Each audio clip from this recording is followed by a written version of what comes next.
এক ব্রাহ্মণ বালক ছিল। বেনারসে লেখাপড়া শেখার পর যখন বাড়িতে এলো, তার বাবা তাকে জিজ্ঞেস করলো যে, বাবা, লেখাপড়া শেষ হয়ে গেল? বালক বলল, হ্যাঁ। বলো, পাপের বাপ কে? এই কথা শুনে বালক চিন্তা করলো, আমার গুরুজি তো আমাকে সেরকম কিছু সেখানে পাপের বাপকে, বই খুলে নাড়াঘাটা করতে লাগলো, খুবই চিন্তা করতে লাগলো যে পাপের বাপকে। তখন তার বাবা বললো যে, শোনো, তুমি এক কাজ করো, যতক্ষণ না পাপের বাপকে এটা তুমি জানতে পারছো, যাও তুমি গুরুর কাছে খোঁজ নিয়ে এসো, এবং যেখান থেকে হোক তুমি আমাকে জানো, তারপরে আমাকে এসে বলবে। বালক রাস্তায় ঘুরতে ঘুরতে চারিদিকে সবাইকে জিজ্ঞেস করছে, কেউ আর উত্তর দিতে পারছে না। ঠিক সেই সময়তে রাস্তায় ঘুরতে ঘুরতে দেখতে পেল একটা সুন্দর বাড়ি, এবং সামনেই গোমাতা রয়েছে, বেশ পবিত্র ঘর। দেখে বালক মনে করলো যে এইখানে হয়তো আমি উত্তর পাবো। তখন বালক ভিতরে গেল। ভিতরে গিয়ে পরে দেখলো যে একটা সুন্দরী মহিলা রয়েছে, তাকে দেখে পরে বেশ ভক্তিমতী মনে হচ্ছে।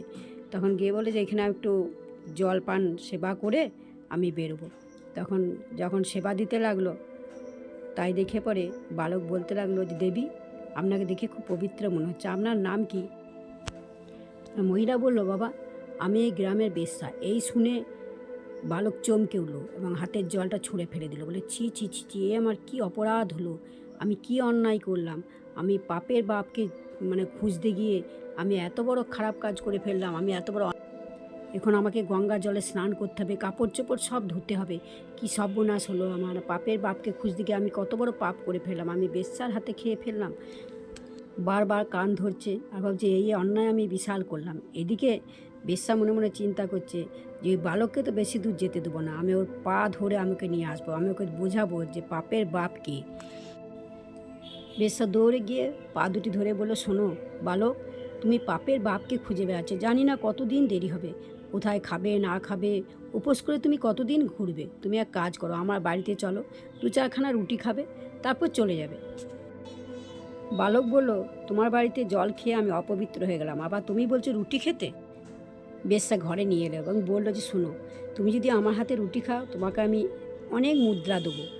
তখন এই শুনে বালক চিন্তা করলো, লোভ হলো বালকে, ভাবলো যে ঠিকই আছে, আমি তো স্নান তো করবই, তা নিতে ক্ষতি কে আছে, নিয়ে পরে নয় আমি স্নান করব। বেশ্যা তখন বালককে বললো, শোনো বালক, আমার ইচ্ছা হচ্ছে খুব যে তোমাকে আমি দুটো খাইয়ে দিই, খাইয়ে দিলে পরে আমার মনটা খুব তৃপ্তি হবে, তোমাকে আমি আরও মুদ্রা দেবো, সোনার মুদ্রা দেবো। তখন বালক চিন্তা করলো যে ঠিকই আছে, আমি তো প্রায়শ্চিত্ত তো করবই, তো সোনার মুদ্রা নিতে দোষ কী আছে? অনেক সোনার মুদ্রার লোভ বালকটি সামলাতে পারল না। তখন বেশ্যা বলে, শোনো, তুমি তোমার পিতাকে গিয়ে বলবে যে তুমি পাপের নাম কি তুমি খুঁজে পেয়ে গেছো। বালক তখন বলল, সেটা কীরকম হলো? আমি তো উত্তর পাইনি। তখন বেশ্যা বলে, শোনো, পাপের বাপের নাম হচ্ছে লোভ। শোনো বালক, তুমি তো আমার হাতে এক গ্লাস জলও খেতে চাইছিলে না, সেখানে তুমি আমার কাছে কি করে সেবা নিলে, রুটি কি করে খেলে? তখন বালক উত্তর দিল, শ্রদ্ধা। বলছে, না, তুমি ভুল বলছো, শ্রদ্ধা নয়, শোনো। বলো, বালক, তুমি মিথ্যা কথা বলছে, এই সকল সব তুমি দক্ষিণার লোভে করেছো। পাপের নাম হচ্ছে লোভ। যেটা তোমার মনের মধ্যে কামনা বাসনা থাকে তার থেকে বেশি ইচ্ছা পাবার, সেটাই হচ্ছে লোভ। শোনো বালক, জীবনে যদি বাঁচতে চাও, তাহলে লোভ থেকে বাঁচো। যদি মনে করো তোমার দ্বারাই কোনো পাপ হয়ে যাচ্ছে, তাহলে তুমি চিন্তা করবে আমি কবে পাপ করব। গল্পটি যদি ভালো লেগে থাকে তাহলে অতি অবশ্যই একটা লাইক এবং সাবস্ক্রাইব করে পাশে থাকবেন। শিক্ষামূলক গল্প।